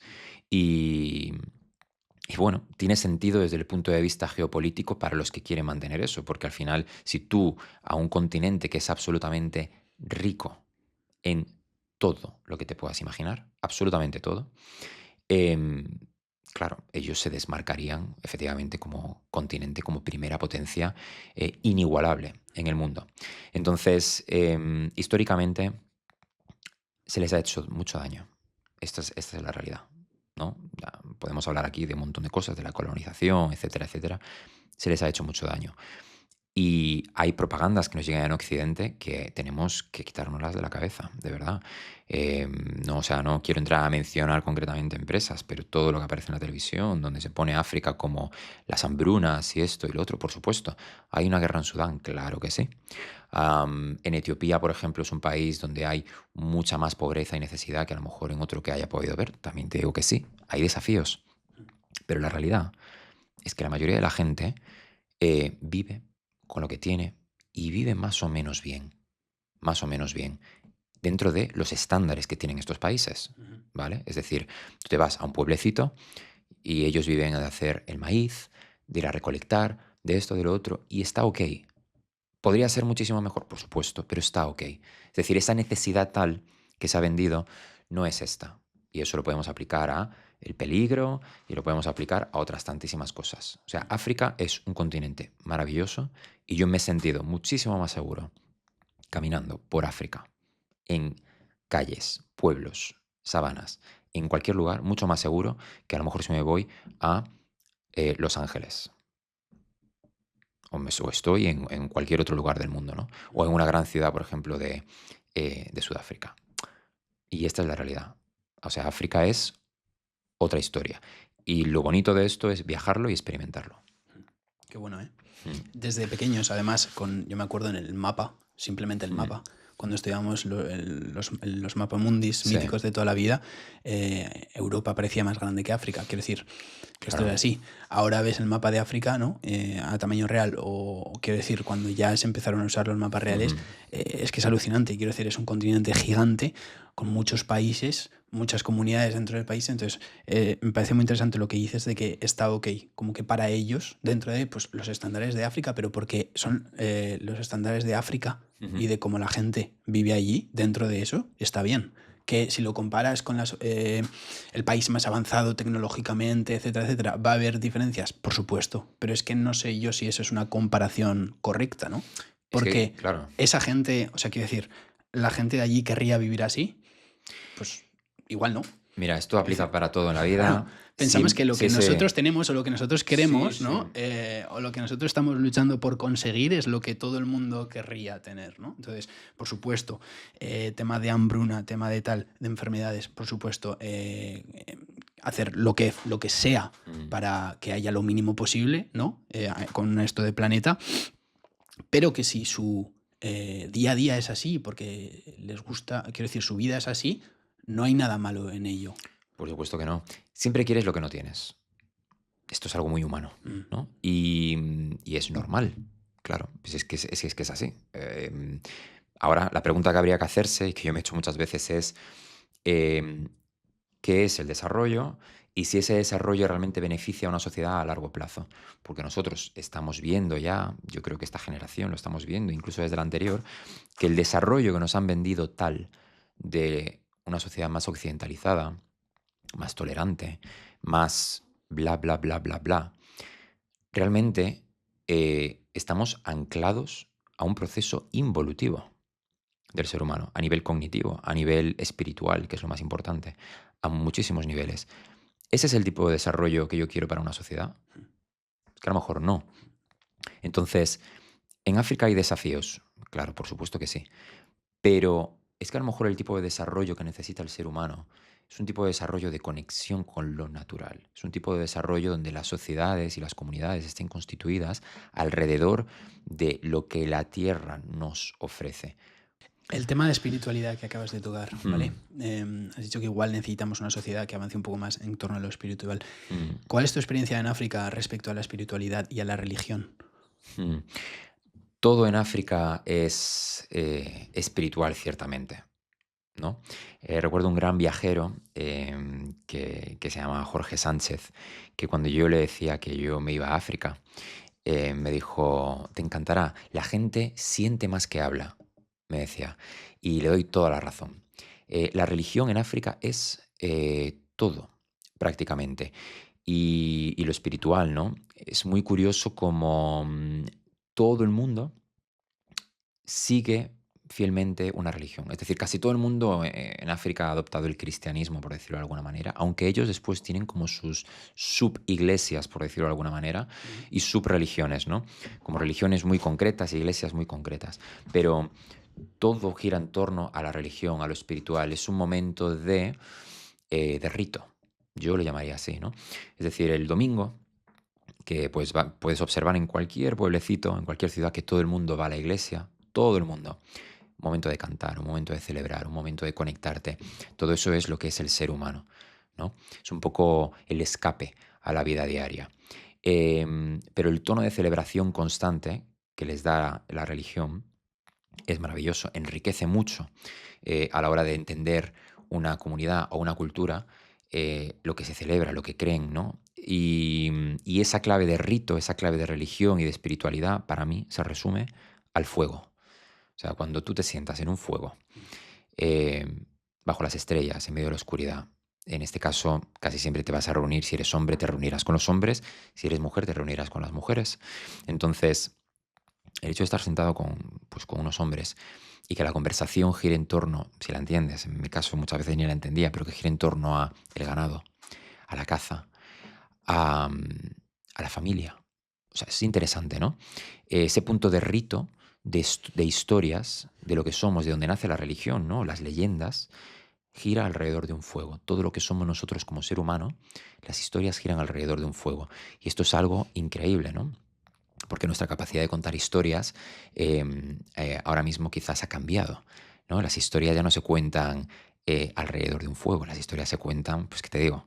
Una cámara, dos Así, cámaras, en un una micrófono. cámara, ¿no? Las comunicaciones cambian, pero el nacimiento de todo lo que es nuestro espíritu, de los grandes mitos, nace alrededor de un fuego. Entonces, a mí ese tema de la religión y la espiritualidad en África, apasionante, de principio a fin. Da mucho que pensar, porque Ujú. imagino que habrás vivido lo felices que pueden ser, ¿no? Haciendo esa conversación alrededor del fuego, y lo infelices que podemos ser nosotros estando juntos en un grupo, pero cada uno también pendiente de otra cosa más, que es el móvil, en este caso, ¿no?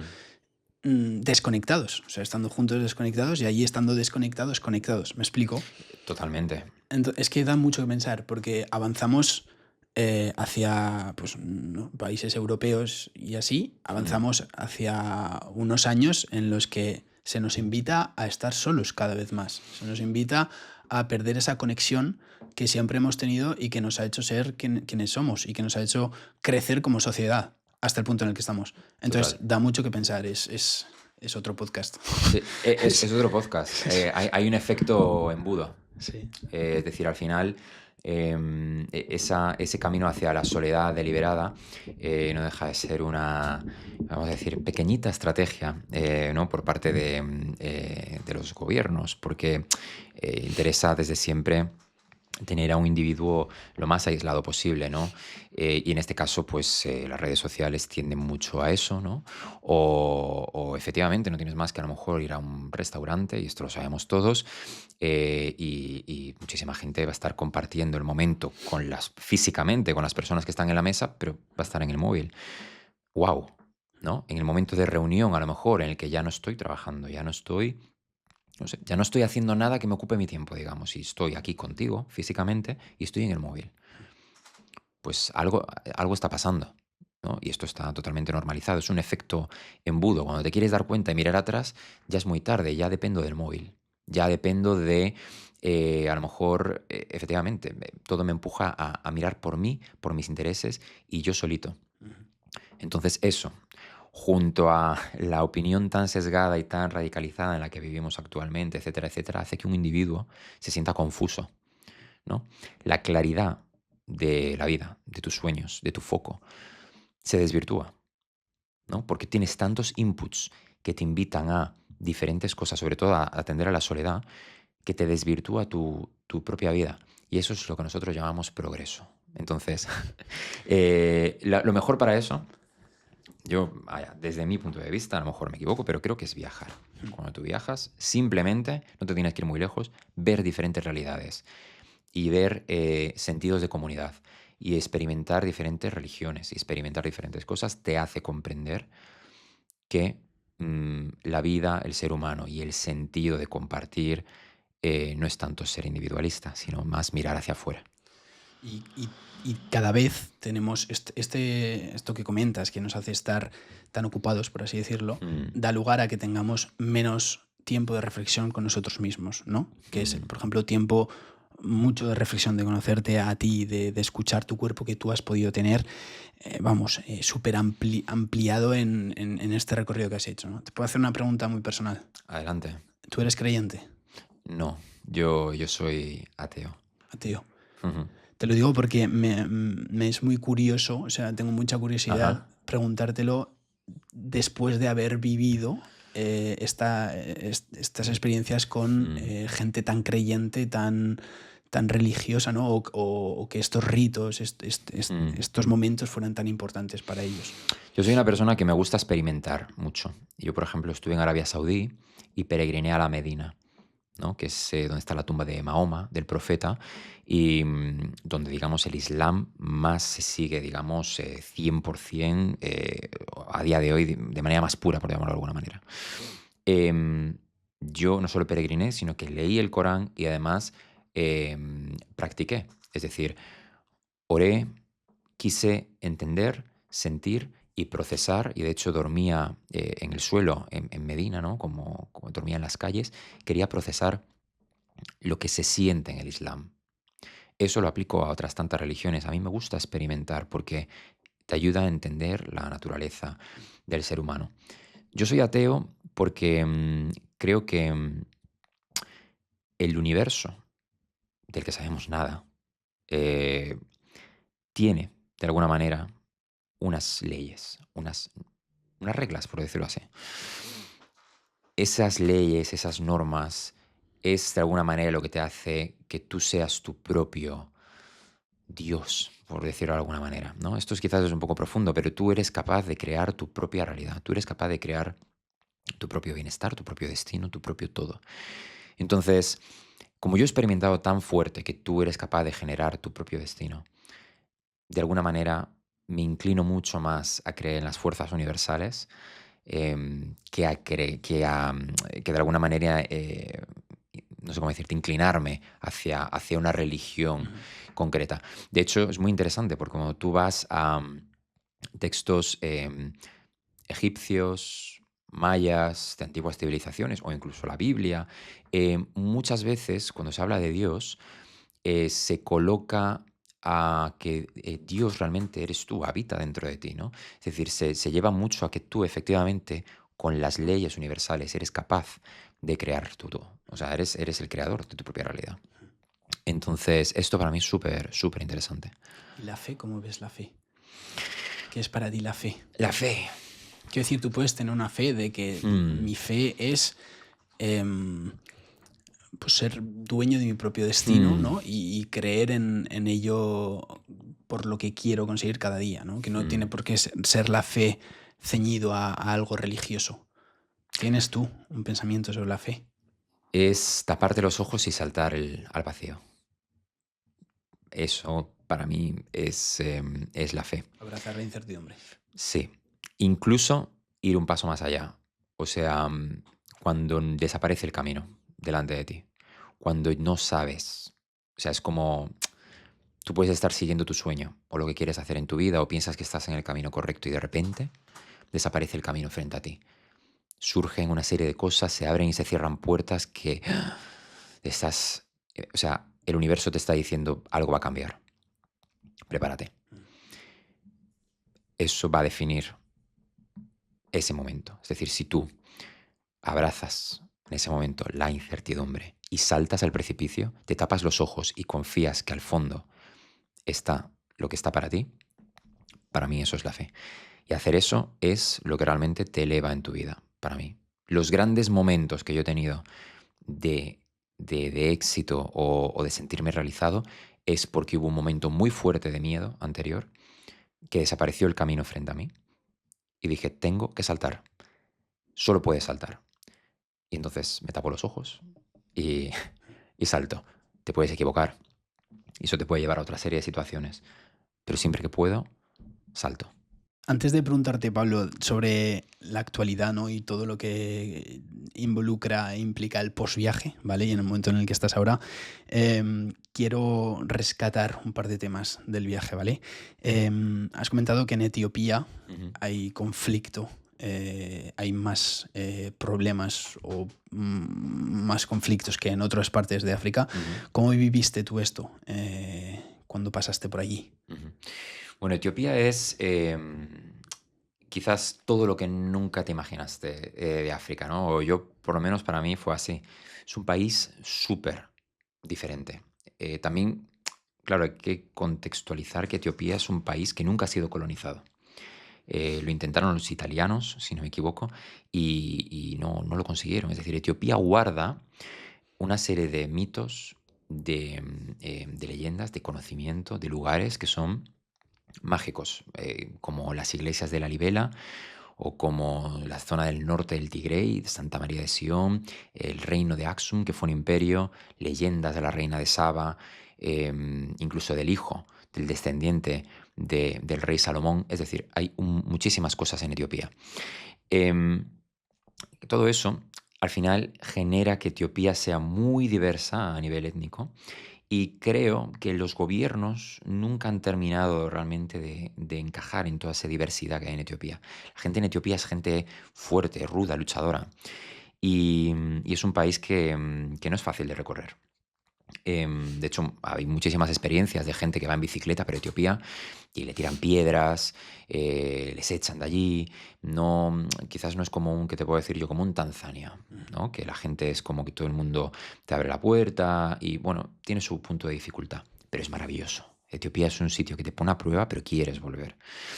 Con todo esto, siempre hay un clima en Etiopía como de una calma tensa, quiero decir, en la que siempre puede surgir algo. Siempre hay alguna rebelión, siempre hay algún conflicto armado, o en el Valle del Omo, o siempre surge algo. Y en este caso concreto, yo llegué a Etiopía sabiendo ya meses antes que había guerra. Primero estalló la guerra del Tigray, que duró bastante tiempo, no recuerdo cuánto exactamente.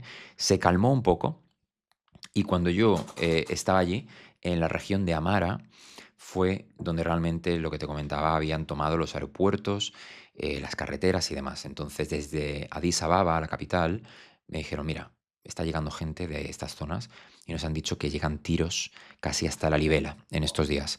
Entonces, es prácticamente imposible, ¿no? que lo consigas.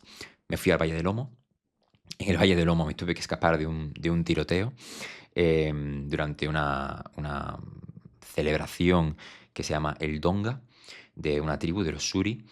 Y bueno, pues Etiopía te pone en un tono un poco de más desafío, ¿no? Presenciaste un tiroteo. Presencié un tiroteo, de hecho me tuve que escapar de allí porque empezaron a apuntar a la gente y hubo tiros al aire, ¿no? Es una zona donde no se mete el gobierno, son zonas tribales, y es muy curioso porque el Valle del Omo es como una de las cunas de la humanidad y además representa uno de los ejes de migraciones humanas más interesantes y más antiguas del mundo, que es el eje un poco que se mueve entre el sur de Sudán del Sur, el Valle del Omo en sí mismo, Etiopía, y el norte de Kenia. Ahí conviven un montón de tribus, ¿no? Los Suri, los Mursi, los Dasanech, los Árbore, un montón. Y cada uno tiene sus propias técnicas arquitectónicas de construir casitas, sus propios motivos de decoración, lengua, es decir, absolutamente todo, ¿no? Súper interesante, pero hay un gran challenge ahí, ¿no? Hay un gran desafío. Entonces, bueno, visité esta zona y después ya solo me quedaba esperar en Addis Ababa a que se calmaran las cosas. No fue así, y entonces es lo que te comentaba, que me fui a Arabia Saudí. Ahora bien, tampoco podía tener otra alternativa, porque la guerra de Sudán, que todavía sigue activa hoy en día, al final es una guerra civil que se va desde Jartum, desde la capital, por todo el país. Por lo tanto, prácticamente imposible. Y estas son cosas que bueno, suceden durante el viaje. La prensa en Europa a veces le da cobertura cuando estalla la guerra, pero después deja de darle cobertura. Son guerras muy silenciadas. Y esto, bueno, pues son conflictos que son durísimos para la población Y que día tras día están ahí. y que día tras día está ahí, ¿no? Es decir, no merece ni desmerece más un conflicto armado que otro. Todos son igual de importantes, por supuesto. Em, pero sí que es cierto que estas, por ejemplo, están más silenciadas y se extienden muchísimo en el tiempo. Entonces, bueno, pues eso fue un poco mi vía de escape. Etiopía es un lugar del que yo salí diciendo, madre mía, qué saturación tener este país tan intenso. ¿Estuviste? Perdón, sí. Sí, tan intenso a estas alturas del viaje. Y cuando me fui de Etiopía dije, es que quiero volver, ¿no? O sea, es que tiene algo Etiopía que, aparte de que me queda mucho por ver, tiene algo que te atrapa. ¿Estuviste Sí. muchos días allí? Pues entre una cosa y otra, sí. Ahora mismo no me acuerdo exactamente cuántos días, pero sí, bastantes días. Entre los que tuve que esperar en Addis Ababa, los que estuve recorriendo el Valle del Omo, no caminando, porque no se puede caminar, y demás, unos cuantos. También visité las plantaciones de café, que es muy curioso esto. Etiopía es donde realmente nace el café, ¿no? Es el origen. De hecho, hay muchas historias, ¿no? De la reina de Saba, la reina de Saba, que es el reino de Saba en lo que actualmente es Yemen, donde el café se tomaba, ¿no? El café que venía de Etiopía y demás. Bueno, hay una serie de historias súper interesantes. Muy bello Etiopía, muy bello. Me parece increíble que no lo mejor de todo, pero un plus de toda esta experiencia es que lo has documentado. Eso es lo mejor.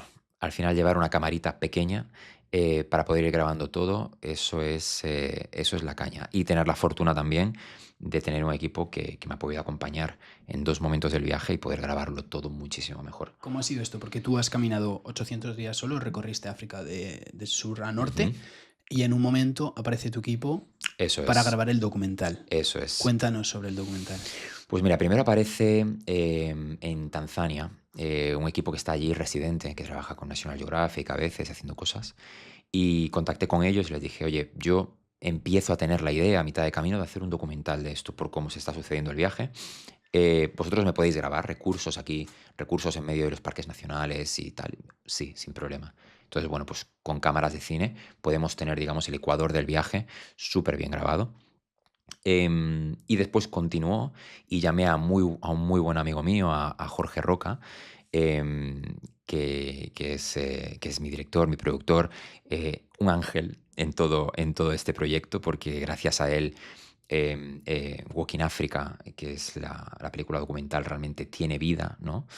Y se vino a Egipto a grabar con su equipo y estuvimos grabando en Egipto toda la última fase del viaje, lo cual es súper importante porque nos da toda la retrospectiva, ¿no? El flashback de poder ver atrás todo lo que es el viaje.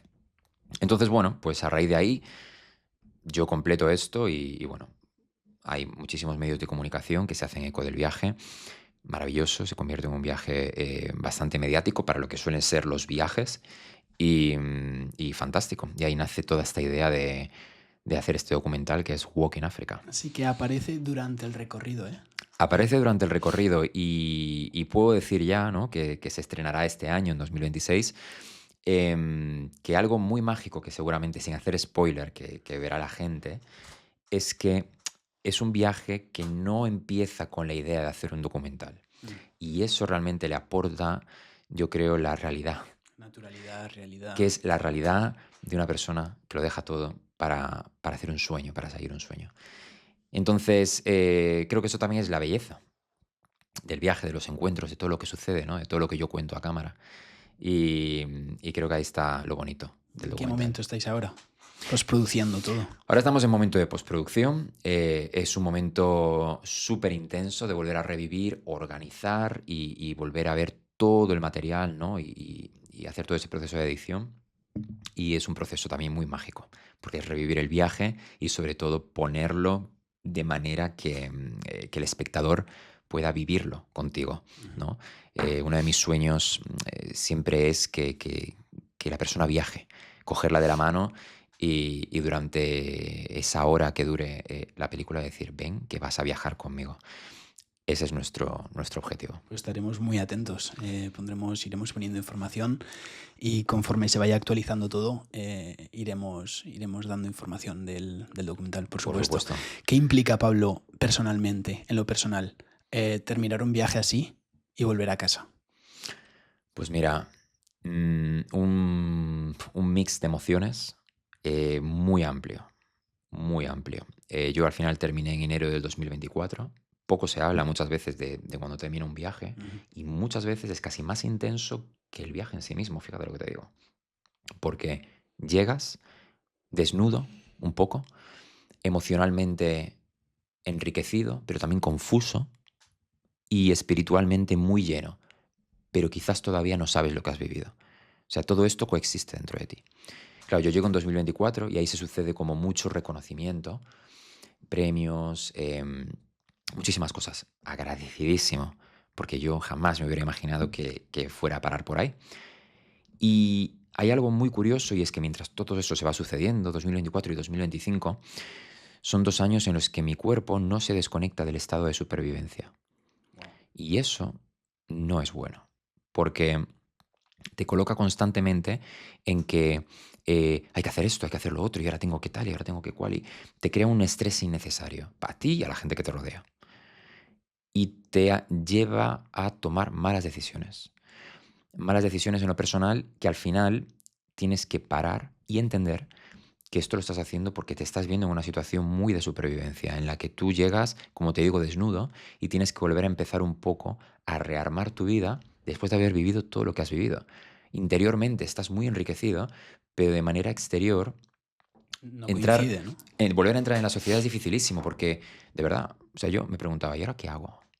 ¿Qué hago ahora? O sea, yo quiero hacer mi documental y esto es un sueño permanente que yo no lo he dejado en ningún momento.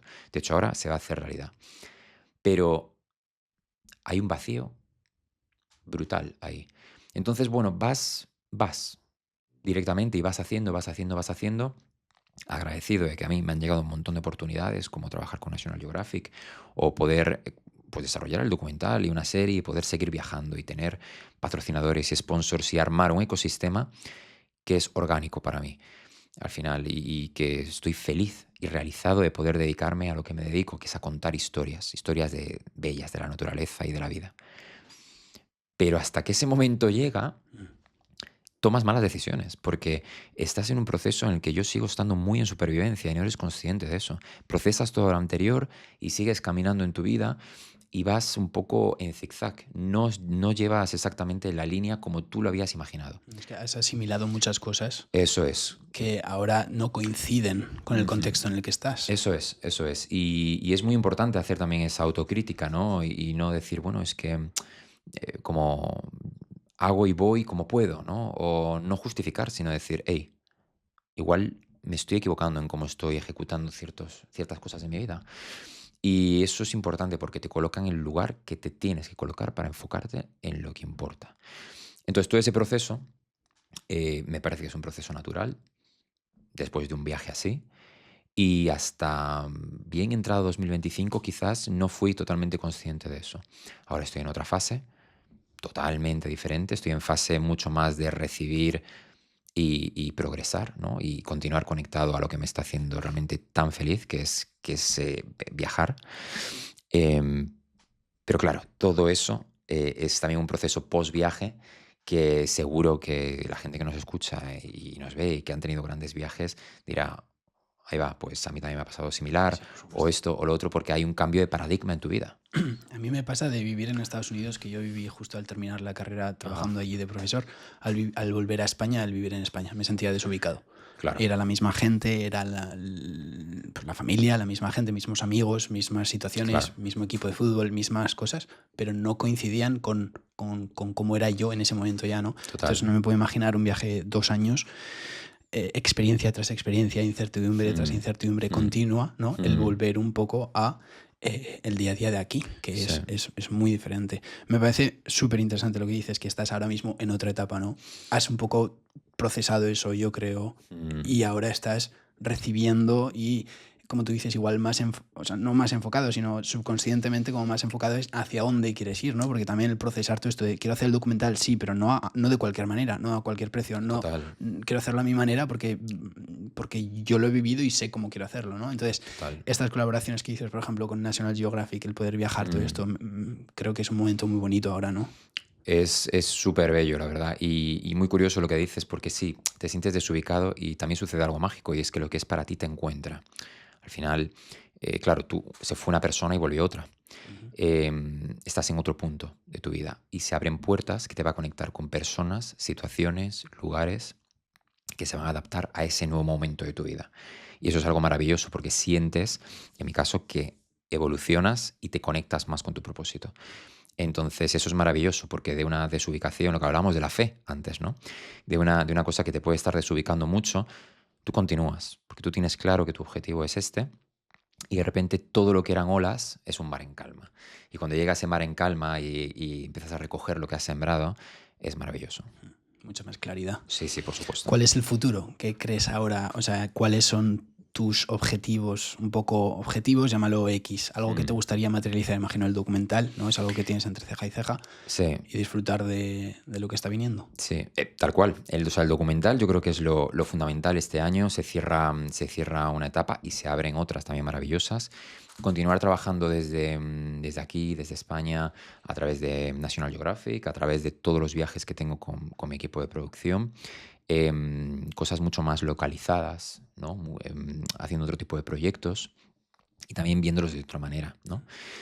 Hay sorpresas que a lo mejor pronto puedo contar y me encantaría de nuevos proyectos, ojalá que sí, pero desde luego que organizando de otra manera, ¿no? Todo lo que es este proyecto bueno, Walking Africa forma parte de un proyecto mayor que es el Templo.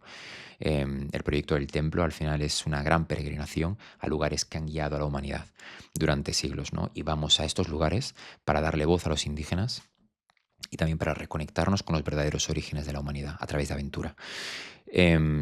Pues todo esto. Entonces, como dicen en Tanzania, pole pole, ¿no? Que quiere decir poquito a poco.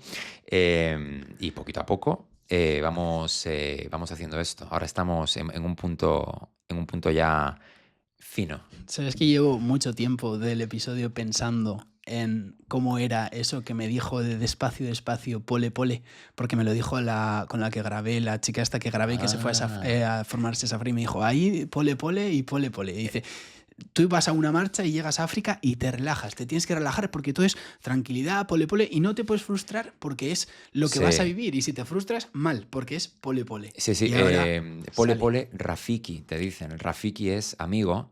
Que mucha gente seguramente le suena por el babuino, el mono del Rey León, que es Rafiki, pero Rafiki es amigo, entonces pole pole Rafiki, Pole, ¿no? pole. Y como vayas muy rápido, yo a veces que iba caminando muy rápido, me decían, pero amigo, ¿por qué vas tan rápido en África? Hamda Shida, ¿no? Como no hay problema, o sea, tranquilízate un poco. ¿A dónde vas tan rápido que llegas tan tarde, no? Fíjate. Entonces sí, siempre que lo decimos mucho en el equipo, no pole pole, o sea, poquito a poco y vamos llegando a donde tenemos que llegar. Qué interesante. Pablo, te lo dije antes de grabar el episodio, cuando hablamos, antes de conocernos, cuando nos conocimos, vaya, y de verdad que estoy muy contento de que seas invitado a Seres Mortales y haber cruzado caminos en este momento en el que estás, ¿no? Total. Entonces estoy Gracias. muy contento de que seas parte de esto y haber tenido esta conversación. Para Gracias. despedir el episodio, hay dos preguntas que hago siempre a todos los invitados del podcast. La primera es, ¿cuál es el peor consejo que has escuchado y por qué? Buenísimo esto. El peor consejo. La falsa positividad, quizás. ¿No? Vale. El que como que todo es super wonderful, ¿no? Que nunca pasa nada, nada, o sea, como todo es positivo, eso es peligroso, Creo que muchas veces necesitamos encajar golpes, digerirlos, para entonces poder hablar de crecimiento, de que algo es realmente positivo o de que te has sacado un aprendizaje, ¿no? No banalizar el que no pasa nada, tú tira para adelante siempre, sí, pero por el camino soy consciente de lo que voy gestionando. Aunque no me gustan los consejos, nada, te tengo que decir, ¿eh? Interesante. No, ya, vale. Esto ha pasado también en otros episodios, Sí. incluso gente que no sabría decir un peor consejo, lo cual me parece bastante interesante porque si no sabes decir un peor consejo que has escuchado es que tu mente directamente lo olvida, ¿no? Ajá, Porque, sí. pues escuchan muchas cosas. Sí. La segunda que suelo hacer es ¿cuál es el mejor consejo que has escuchado y por qué? Pero lo voy a cambiar un poco contigo. Quiero que, además que me has dicho el consejo, lo había pensado antes, pero quiero que me digas si pudieras mandar un mensaje a cualquier persona que nos esté viendo sobre los aprendizajes que has tenido en este viaje que has hecho y el recorrido que te ha llevado, tu crecimiento que has tenido y tu transformación interna, si hoy se acabará todo, ¿vale? Y solo quedara ese mensaje tuyo, ¿qué mensaje te gustaría lanzar a la gente? El amor es lo más importante en todos los procesos de tu vida. Ese para mí es el mensaje. Porque da igual lo que hagas.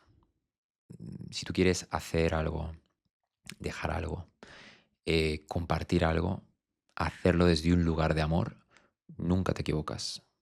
Nunca, nunca, nunca. Hacer todo desde un lugar de amor. Porque al final es todo lo que queda. Todo lo que queda. Cuando, como dices tú, si todo termina, ¿no? Un poco si extraes absolutamente lo esencial, vivir con amor. Es muy Mr. Wonderful esto que te digo, pero es que es así, lo pienso de verdad. Vivir con amor. El amor trasciende absolutamente todo lo que hagas en tu vida. Todo. Todo. Idiomas, situaciones. Absolutamente todo. Es lo que te lleva, lo que te impulsa, lo que te levanta, lo que te hace moverte. Te mueve el amor y el sentido. Del amor. Es la emoción y la energía más fuerte del mundo, del universo. O sea, yo siempre lo resumo todo a eso, pero es que si he concluido en algo, es que todo aquello que haces desde un lugar de amor, lo vives con amor, lo conectas, las personas que están a tu alrededor lo sienten y vibran con eso también. Entonces yo te diría que love, peace and love total. Pues aquí lo dejamos, Pablo. Con Aquí este lo mensaje dejamos. tan bonito lo dejamos. Muchas gracias por tu tiempo y por contarnos. Gracias todo a lo que ti. nos has contado. Súper encantado. Gracias. Gracias.